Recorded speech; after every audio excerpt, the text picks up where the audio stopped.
and we couldn't trust a lot of them to call a lot of them sellouts, right? Let's not be hypocrites. People that was in entertainment and sports and stuff like that, we called them out and said that they were sellouts. Not all of them, but a lot of them were sellouts to the black community, right? So now, when they was comparing Hassan Campbell to Kwame Brown, Hassan Campbell took issue with that, and he began to call out Kwame Brown and saying that he's not one of us, he don't belong with none of us. And what Kwame was saying was, nigga, you ain't do your homework on me. I come up just as hard as you did. I can't help the fact that I'm 7 foot and I had a talent, and I went and I had a job, I made my money, and I got away from that. What Hassan was trying to say was, man, your lifestyle ain't my lifestyle. You didn't come up like me. You don't represent us. You got money. You over there with them. You belong over there with them. And a lot of people from our community has talked like that, right? And I think that's a conversation that's going to have to be had, right? So now, Kwame took umbrage with that.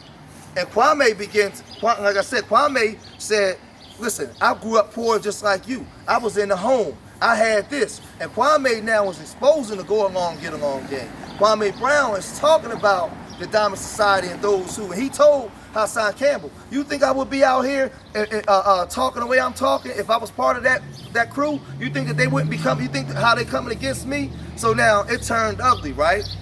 It got to the point where Hassan Campbell came in to apologize. And Kwame didn't want to accept his apology. And it went on and on and on. And I'm going to say this because I'm a real dude, man. When you go after another man, you can't, and you come and apologize, you can't tell another man how they should accept your apology. That's not how the world works. But I'm going to say this to you two brothers out there. And I mean this from the bottom of my heart, man. And I want you brothers to understand this. Because it got real ugly at the end where Hassan started challenging him to fights and the egos got involved, the two brothers. Kwame Brown started responding to it. I want everybody that's watching this and to listen to me. Right now across America, black men are blowing each other away wholesale. I'm right here in the city of Philadelphia. We got over 2,000 people shot, almost 300 homicides, right? And these two brothers, out of thousands and millions of YouTubers, have been lucky enough to crack through and get the attention of some of these young brothers in the streets. People from all over the country is watching Hassan Campbell and Kwame Brown. When you guys talk about stopping the killing, coding in schools, stopping the gang fighting, getting black men together, and y'all on TV, y'all on YouTube carrying on about fighting and taking flights, let me tell you something. If y'all want to fight with the big following that y'all got, I tell you what, how about we make this a pay-per-view thing? Let's let y'all fight, but fight in the ring where it's controlled. Let's generate a couple $1 million for these black nonprofits across America, and let's donate that money to charity. You brothers cannot be online from a B1 perspective arguing and fighting in front of the youth, and I'm gonna tell you why. Young people is watching this and they choosing sides. And like I said, I love the message that Kwame Brown has, man, bringing the message to the people. I like some of the message that Hassan Campbell has, bringing the message to the people. But what I'm saying to my brothers is, man, as a voice of reason, I hope that nobody take this, man, and try to use the words and try to say I'm saying some dumb shit. What I'm trying to say is, as black men, older black men, we can't be online carrying on like this. We can't fight like this. We got to do this stuff offline because we sending a bad message to the youth that we say that we trying to save. When we on there saying, suck my D, nigga, catch a flight, and I know Hassan said it first, and Hassan may have been wrong for saying it, but one thing I know about me growing up, I'm responsible for what I'm responsible for. I started Urban Nerds as a nonprofit program to save black lives. So now if somebody say something bad about me, I gotta be responsible for the way I carry myself. I gotta be responsible for the way that I respond online because I can't behave like the thugs that I'm trying to get the kids away from being thugs. We gotta step up, man, as black men. And I wish that I could talk to both of them brothers behind closed doors and just talk to these brothers and say, listen, man, you brothers y'all got the bag right now. You know how you got the bag? Because y'all got the attention of the people. Fuck the money. Y'all got the attention of the people. That's the real commerce. Y'all got people to come in and listen. And when they see us fighting as black men fighting amongst each other because of misunderstandings, because as black men, we got a tendency to disrespect each other, man. It's part of our culture. I'm trying to break this cycle, man. I'm not telling Kwame Brown, brother, I'm not telling you that you was wrong for the way you responded. I'm not trying to say that, brother. Because if somebody says something wrong to you, who am I to tell you how you should respond? But what I am trying to say is, we got to be careful in the way we do things because the youth is watching. That's all I'm trying to say. The youth is watching. And we trying to save lives, man.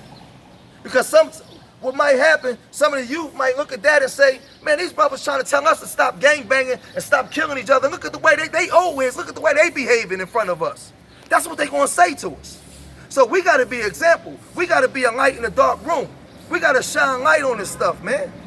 We got to learn how to get out of our egos, man, as black men and do better. Now, I'm watching all across YouTube. Everybody's live streaming. Everybody's talking about it. But who's going to be the voice of reason? A lot of y'all hate Hassan Campbell. That's fine. A lot of y'all don't like Kwame Brown. That's fine. But who's going to be the voice of reason that's going to try to bring black men together? So, because what I saw, Brother Riz, I see people right now arguing back and forth about their argument, Riz.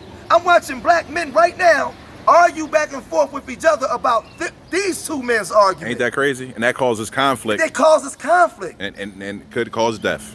And it could cause death. So what I'm saying to these two black men who I don't have a problem with, we got to find better ways to resolve our issues as black men because you guys are in powerful positions. You're more powerful than you realize it. And Hassan Campbell, you got a large portion of people that love you. Kwame Brown, you got a large portion of people that love you. And now everybody's going to clash. Everybody's going to clash. So what I'm saying, a win-win, let's set it up. Let's set the fight up. But let's set the fight up where it's organized and controlled, where you guys can box, some money can be generated, and we can take that money and put it back into the black community. And we can show black boys that kill each other how they deal with conflict resolution. Let's do that. Let's set it up. Let's set up a situation where not just you guys, we can have a fight card where whoever brother's got issues with another brother, put the gloves on, let's box, let's get some money for it, and let's get the money back to the black community. But let's not fight online to the point where the black community can see it, and now everybody taking sides and we pushing each other further and further. I'm not saying who was right or wrong, I'm not getting into that. All I know is what I saw, and it pains me to see black men warring with each other. And that's why, like I said, we created the Urban Nerds, because we trying to promote black men, black intelligence, man. And I come from the streets. I'm right here in the 12th district in Philadelphia right now in the south, in southwest Philadelphia, one of the worst districts in the country. This district averaged 50 homicides a year, every year, where I come from. This little small district, just in one district in Philadelphia, man. And I'm telling you, I have a responsibility. Brother Riz, if somebody disrespect me right now and call me a bitch ass nigga, I have a responsibility to respond in a way, because it's people watching me, right? Mm-hmm. I have a responsibility to the people that's counting on me, my family, the kids in my organization, to respond in a way where it's growth. I have to, where it's growth. That's all I'm saying, man. Listen, I don't want to fight. I don't want to be online fighting with none of these brothers for something I say, because I love those brothers. I love my people, man. Hurt people. Yeah, I love my brothers, man. So I don't want Kwame Brown to take this the wrong way. I don't want Hassan Campbell to take this the wrong way. But if y'all want to catch fights and fight, all I'm saying is, let's generate some money for these communities, man. Yes, indeed. Let's raise some money. Let's do the fight. Right. Let's raise some money and let's give some money to these black organizations that need it. So now, because I know how it is as men, we get in our egos, man. We get angry and we want to do something about it. So let's do something about it. Right. But let's put it together the way it should be. No more fighting online, man. Because you guys y'all platforms are too big for this, man. That's all I'm saying. I'll end it with this. For years, we complained about the way our image was portrayed as black men. We got the ability today to portray our image the way we want through these social media platforms.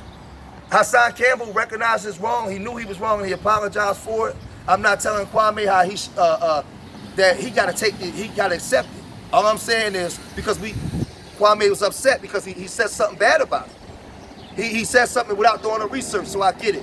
But now, all I'm saying to the brothers is, let's recognize the youth that's watching. And because Hassan, you make a lot of good videos about saving the youth.